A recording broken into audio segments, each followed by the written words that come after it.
बिस्मिल्लाहिर्रहमानिर्रहीम। अस्सलाम वालेकुम टू माई यूट्यूब फैमिली। मैं उम्मीद करती हूँ आप सब खैरियत से होंगे। अल्लाह पाक आप सबको अपने हिफ्ज़ व अमान में रखे, आमीन। माई यूट्यूब फैमिली, आज जो हमारा मेडिसिन टॉपिक है वो है कार्बोविज। कार्बोविज के बारे में बात करने से पहले मैं आपसे एक छोटी सी रिक्वेस्ट करना चाहूँगी। मेरे चैनल को लाइक कीजिएगा, शेयर कीजिएगा, सब्सक्राइब कीजिएगा और घंटी के बटन को दबाना ना भूलिएगा। शुक्रिया।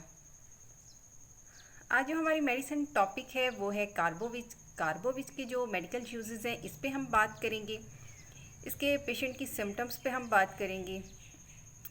इसका पेशेंट जो होता है वो उसकी नर्व्स जो होती है वो बहुत ज़्यादा कमज़ोर होती है, सांस में घुटन होती है और तेज़ी भी होती है। इसके साथ साथ ये होता है कि पेशेंट जो है वो निढाल हो जाता है, खुली हवा की ख्वाहिश करता है। इसके अलावा कार्बोविज की जो अलामात हैं उनमें किसी में भी बलगमी झिल्ली से खून आता है, पेशेंट में बेहद कमज़ोरी पाई जाती है। इसके अलावा ऐसे अफराद जो किसी गुज़िश्ता बीमारी से मुकम्मल शफ़ायाब ना हुए हों और मुख्तलिफ़ हिस्सों पर वज़न का एहसास होना, सर की पुश्त पर आँख और पपोटे वगैरह। इसके अलावा कान, मैदा और जिस्म गर्दिश खून में रुकावट होना, जिल्द की रंगत नीली और बाजू और टांगें सर्द हो जाती हैं। पेशेंट जो होता है उसको अंधेरे से नफ़रत होती है, भूतों का खौफ होता है, अचानक याददाश्त ख़त्म हो जाती है।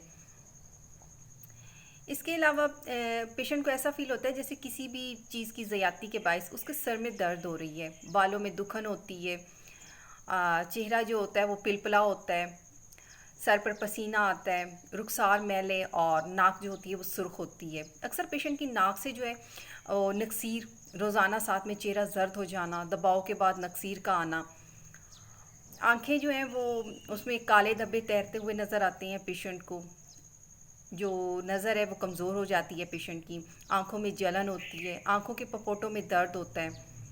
उभारों वाले अमराज के बाद कान बहता है और कान जो होते हैं वो खुश्क हो जाते हैं, कान की जिल्द से छिलके उतरना शुरू हो जाते हैं। इसके अलावा पेशेंट की अगर ज़ुबान देखी जाए तो ज़ुबान पर सफ़ेद और पीले और भूरे रंग के मैल जमी हुई होती है।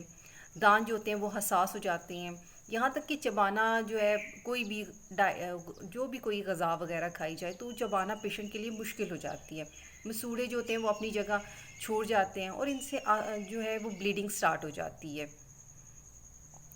पेशेंट जो है उसको डकार आते हैं, बोझल भरा हुआ और गनूदगी। इसके अलावा पेशेंट को अफारा की वजह से पेट